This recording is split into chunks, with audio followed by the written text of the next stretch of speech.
Ah, le TDS. C'est le petit objet qui explique tout et rien à la fois. Le TDS mètre est incompris par certains, ou l'utilité en tout cas en est vraiment incomprise. Je vous propose qu'on parle de ça pour éclaircir vraiment à quoi sert le TDS mètre.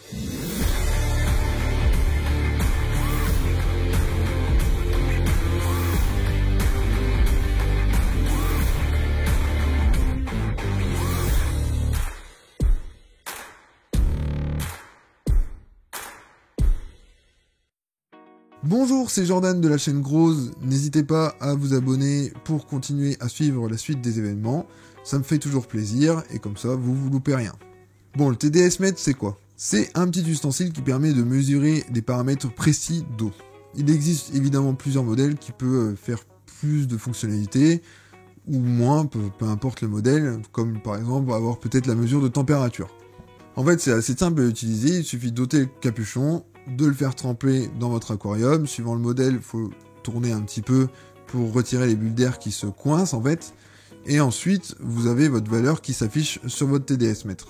Il suffit de le faire tremper jusqu'à la limite, comme le mien par exemple, moi il y a une limite, et en fait, il ne faut pas aller plus loin parce que sinon on risque de noyer le système électronique. Voilà, c'est pas plus compliqué que ça. Les chiffres qui vont s'indiquer seront les résultats du test, et dans ce cas-là, il faut interpréter ces lectures de façon précise. Le TDS mètre, c'est donc du coup l'un des outils les plus faciles à utiliser. On ouvre, on plonge, après on referme, terminé.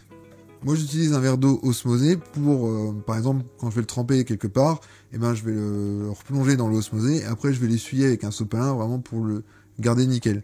Vous savez que l'eau qui est un peu calcaire fait du dépôt, comme sur les vitres d'aquarium par exemple, quand l'eau s'évapore, on voit des traces blanches de dépôt. Et donc ça, c'est quelque chose que je voudrais éviter absolument sur la sonde de mon TDS mètre, pour éviter que ça bloque la lecture de conductivité. Bon, visiblement, ça a l'air d'être très simple à utiliser et beaucoup moins chiant que les tests en gouttes. Alors pourquoi la majorité n'utilise pas le TDS mètre ?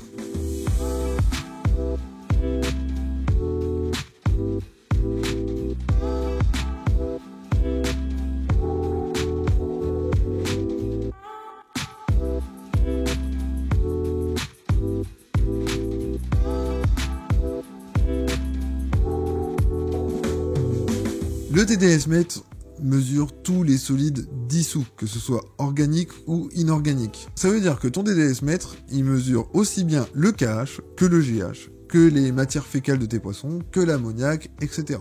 Donc il mesure tout ça à la fois, et lui, il te donne un seul nombre qui sera ton résultat.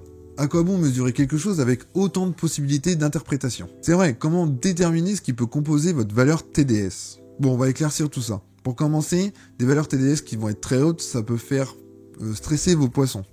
L'eau douce, c'est moins de 1500 ppm de TDS. Alors on dit ppm, c'est un peu comme dire 10 mètres, c'est une unité de mesure en fait. L'eau de mer est supérieure à 5000 ppm. Mais si vous êtes en dessous de 1500 ppm, ça ne veut pas dire que tout va bien, c'est possible que vos valeurs soient trop hautes. L'avantage du TDS mètre, c'est que plus vos résultats seront bas, plus il sera possible d'interpréter ce qui se passe vraiment dans votre aquarium. Il faut aussi savoir que les valeurs TDS comprennent les engrais. Donc ça veut dire que si vous rajoutez des engrais le matin dans votre aquarium et que vous prenez une mesure juste après, le soir, il risque de ne pas avoir la même mesure que le matin. Puisque le matin, quand vous ajoutez vos engrais, ça va se mélanger dans l'eau, donc il y aura forcément une augmentation de la valeur. Et le soir, peut-être que les plantes auront tout absorbé, donc du coup, il n'y aura plus cette augmentation et du coup, votre valeur devrait être différente. Alors du coup, concrètement, à quoi sert le TDS ?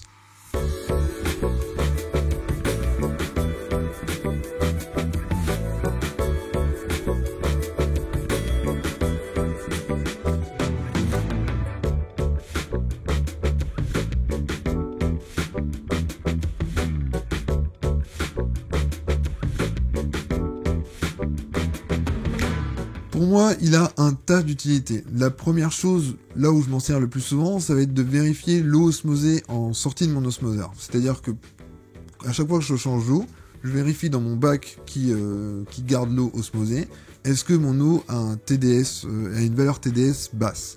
En fait, ça me permet de voir si l'osmoseur fonctionne toujours très bien, et s'il y a besoin de changer sa membrane parce que d'un coup, il n'arrive plus à filtrer l'eau correctement. Donc déjà, ça c'est une des manières que je m'en sers le plus. Si vous n'utilisez pas d'osmoseur, il y a aussi l'eau du robinet, parce que en fin de compte, le TDS va être surtout là pour vérifier si vous avez des changements. Par exemple, vous prenez l'eau, vous prenez les paramètres de votre eau, avec du test au gouttes pour l'eau du robinet. Ensuite, en même temps, une fois que vous avez pris tous vos tests en gouttes, vous prenez aussi un test avec le TDS. Ça va vous afficher une valeur. Si jamais 2 semaines après vous faites un changement d'eau et que vous vérifiez seulement avec votre TDS, si les valeurs n'ont quasiment pas changé, il y a de fortes probabilités que en fait rien n'ait changé dans votre eau par rapport à vos précédents tests en gouttes.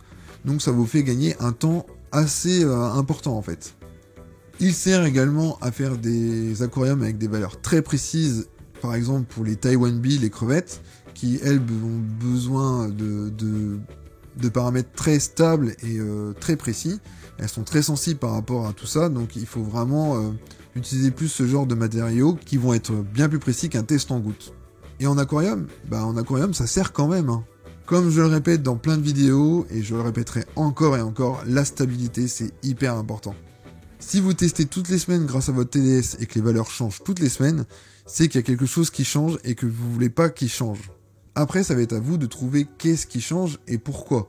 Peut-être en utilisant des tests en gouttes justement pour affiner votre recherche. Vous voyez, en gros, c'est pas un remplaçant des tests en gouttes, mais c'est quelque chose qui permet de se délaisser des tests en gouttes jusqu'à ce que vous ayez un problème. Une fois que vous détectez votre problème grâce à votre TDS, là, peut-être vous prenez vos tests en gouttes et vous vérifiez d'où peut provenir le problème. Et si vous ne détectez rien avec les tests en gouttes, ça veut dire que les problèmes viennent certainement des choses qui sont non mesurables, comme la matière fécale des poissons, les déchets organiques, peut-être les feuilles qui fondent en fait par exemple. Parce que oui, tous ces trucs-là en fait va augmenter aussi la valeur TDS. Contrairement à ce que les gens pensent, en fait, tous ces trucs-là, comme les matières fécales des poissons, elles vont pas se transformer directement en ammoniac. La décomposition des déchets organiques passe par des étapes intermédiaires, comme la libération des sucres, des glucides, mais aussi des lipides, et encore 2-3 autres trucs, je crois.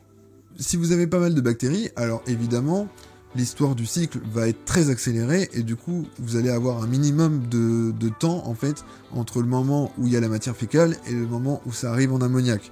Mais c'est pas forcément toujours le cas, et comme les algues utilisent ces glucides et lipides pour pouvoir se développer, et ben à ce moment-là, nous ce qu'on veut c'est avoir soit le moins possible de matière fécale, soit un cycle qui est extrêmement boosté et qui est capable de tout enlever, de tout transformer rapidement en fait.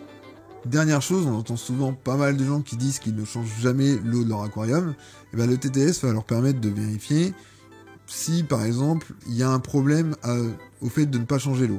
C'est-à-dire que si vous ne changez jamais l'eau, si vous prenez un test toutes les semaines et que vos valeurs augmentent, c'est-à-dire qu'il y a des déchets organiques qui sont pas transformables en fait, qui s'accumulent de plus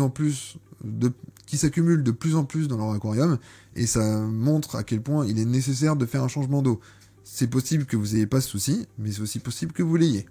Il faut se dire que les tests en gouttes n'affichent pas tout, et même s'il n'y a pas de présence d'ammoniac, ni de nitrite, ni de nitrate, il peut y avoir de la présence de déchets organiques qui peuvent être au final néfastes pour l'aquarium. Voilà, j'espère qu'après tout ça, t'as pu comprendre comment fonctionnait le TDS. Peut-être que tu vas en acheter un après m'avoir entendu, peut-être que tu te dis que ça n'a aucun intérêt. Voilà, au moins tu sauras comment fonctionne le TDS. Il est temps de vous quitter, mais on se revoit très bientôt pour une nouvelle vidéo. Et moi je vous dis ciao, salut!